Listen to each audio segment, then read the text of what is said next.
ஆமா ஆமா. இதுவே நிஜமே.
மற்ற எபிசோட விட இந்த எபிசோடு பெஸ்ட் மேடம். அவன் வந்தா அவனை ஹக் பண்ணி சமாதானப்படுத்துவான். என்ன மேடம், விக்ரம் வந்துருவான்ல? அவர் இங்க வரமாட்டாரு. சரி சரி, அப்படின்னா எங்களை அனுப்பி விட்டுருங்க மேடம். உங்க வேலை முடிஞ்சிருச்சுல. இந்த சங்கிலி வேற இறுக்கமா இருக்கு.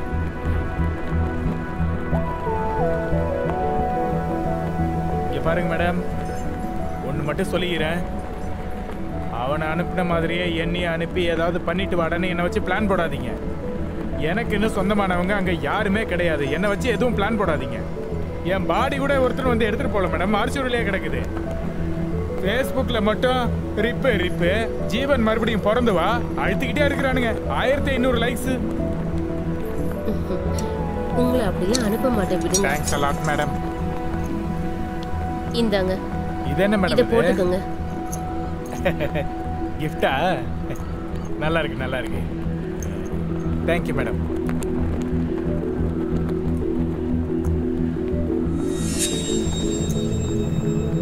இதோட என் வேலை முடிஞ்சது. இதுக்கப்புறம் இந்த வேலையை தொடர்ந்து செய்ய வேண்டிய பொறுப்பு உங்களோடது. என்னது? என்னோட வேலையா?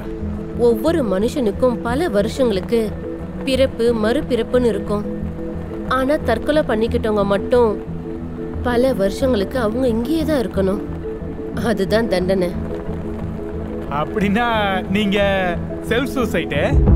ஆமா, பல வருஷங்களுக்கு முன்னாடி நானும் அதே தப்பு தான் பண்ணேன்.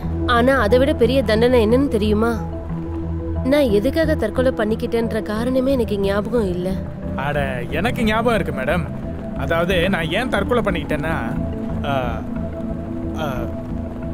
அது எப்படின்னா, அன்னைக்கு அதை பத்தி எவ்வளவு யோசிச்சாலும் பிரயோஜனம் இல்லை. ஏன்னா வாழ்க்கைக்கு ஏதாவது எமர்ஜென்சி எக்ஸிட்டுங்கிறது இருக்கா? அதே மாதிரி அதுக்கு அவசர வெளியேற்றங்கிறதும் இல்லை.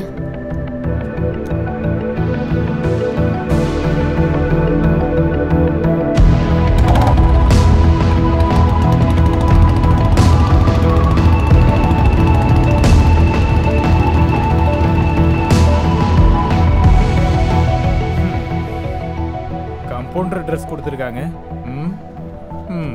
இதை விட அந்த விக்ரம் பிளானே நல்லா இருந்தது. அவன் எங்க இருக்கானோ?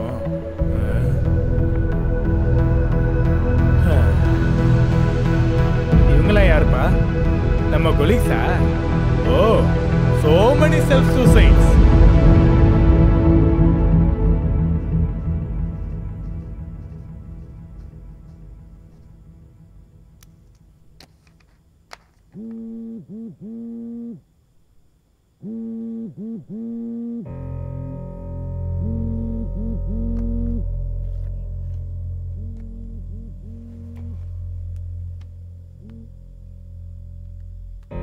மச்சான், சாரி மச்சான், இன்னைக்கு வர முடியாது.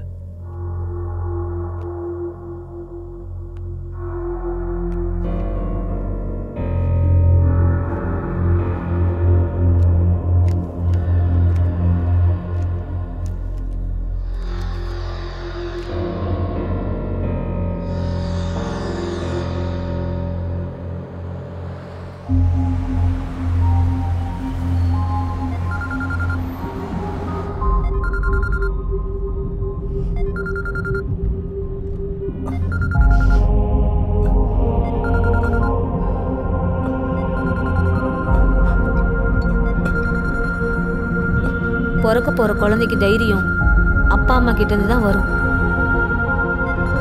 ஓ அம்மா பொண்டாட்டி உனக்கு பிறக்க போற குழந்தையை நல்லா பார்த்துக்கணுன்ற ஆசை உனக்கு இருக்கு. அந்த ஆசையை விட்டுறாத. யோ, உன் பணம் தானே எப்படியாவது கொண்டு வந்து தரேன். நான் எடுத்துட்டு எங்கேயும் ஓடிட மாட்டேன், சரியா? சிவா, அது நான்டா. மாமா, அவளுக்கு வலி ஆரம்பிச்சிருச்சு. ஹாஸ்பிட்டலுக்கு கூட்டிட்டு வந்திருக்கோம். C V Raman hospital. குழந்தை பிறக்கும்போது நீ கூட இருக்கணும்பா. சீக்கிரம் வந்துடு. வந்துடுறேன் மாமா, சீக்கிரம் வந்துடுறேன். உன் அப்பா நான் இருக்கு, நீ தைரியமா வச்சிடலாம்.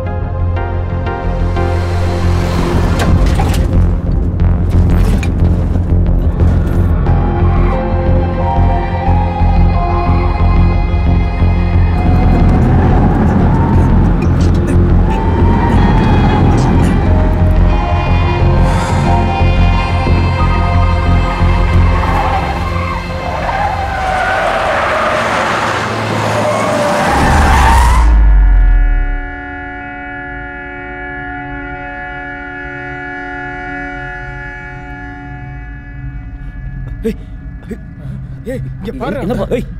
வெளியே அடிபட்டு கிடக்குறான். என்னடா பண்ண? குடிச்சிட்டியா? பாத்திரம் ரோட்ல வரும்போது அதிகம் கட்டணும். போடுங்க அடிக்கணும்.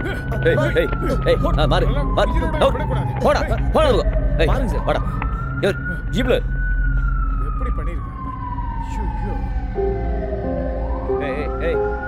போ. என்ன வேலை? என்ன கொடுமை இது? பாரு போடா. சார் பின்னாடி போகிறல சார். சார் செத்து போட சார். வா ஆரியா. பார்க்குறேன் சார். வீடு குடும்பம்லாம் இருக்கும்ல சார். பாரு என்ன ஃபோன் இருக்கு சார். கண்ணு மணி தெரியாம வண்டி ஓட்டிக்கிட்டு இப்படிதான் குடிச்சிட்டு வந்து ஓட்டி இருப்பானுங்க. சார் இருங்க சார், போறோம். ஏன் வேடி பாக்குறீங்க? பின்னாடி போகிறல தொந்தரவு பண்ணாங்கப்பா. போங்கப்பா பின்னாடி. எவ்வளவு நேரம் நிப்பா? வா போறோம் சார், போறோம், இருங்க. ஐயோ பாவம் என் ஆளு, சின்ன வயசு பையனா இருக்கான். ஜெயராம் சார், இது ஏதோ சூசைட் கேஸ்னு நினைக்கிறேன். இந்த லெட்டர் எவிடன்ஸ்ல கொடுத்துருங்க. சரிங்க சார். சார், என் பொண்டாட்டி ஹாஸ்பிட்டல்ல இருக்கா சார். ஒரே ஒரு தடவை அவளை பார்த்துட்டு வரேன் சார், ப்ளீஸ் சார். எந்த hospital? C V Raman hospital. C V Raman ஹாஸ்பிட்டலுக்கு கூட்டு போயிட்டு மெடிக்கல் முடிச்சுட்டு ஸ்டேஷன் கூட்டு வந்துருங்க. ஆம்புலன்ஸ் வந்தா பாடியை கிளியர் பண்ண சொல்லுங்க.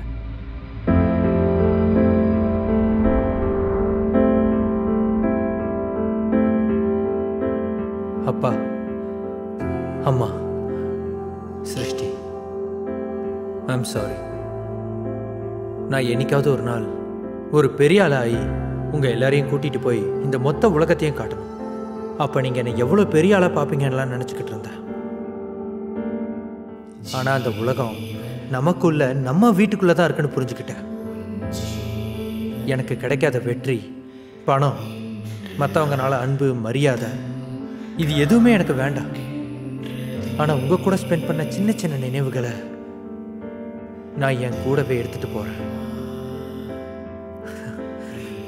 அப்பா பேட்மிண்டன் ஆடும்போது அவருக்குன்னு ஒரு ஸ்டைல். கொஞ்சம் லேட்டானாலும் சரஸ்வதி அறிமுகமானது. சிருஷ்டி என்னை திரும்பவும் அண்ணன் ஆகிறதுக்கு வாய்ப்பு கொடுத்தது.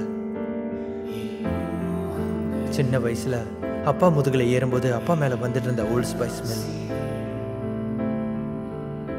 ஸ்கூல்ல இருந்து வீட்டுக்கு வந்த உடனே அம்மாவோட வளையல் சத்தத்தை கேட்டா போதும் எல்லாம் சரியாயிடும்னு தோணும்.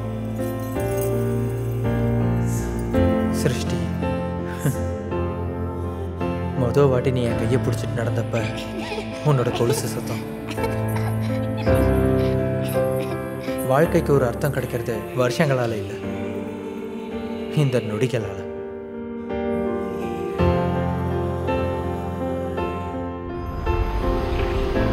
எனக்கு உயிர் மேல ஆசை இல்லைன்னு சொல்லலை, ஆனா போக வேண்டிய நேரம் வந்துருச்சு.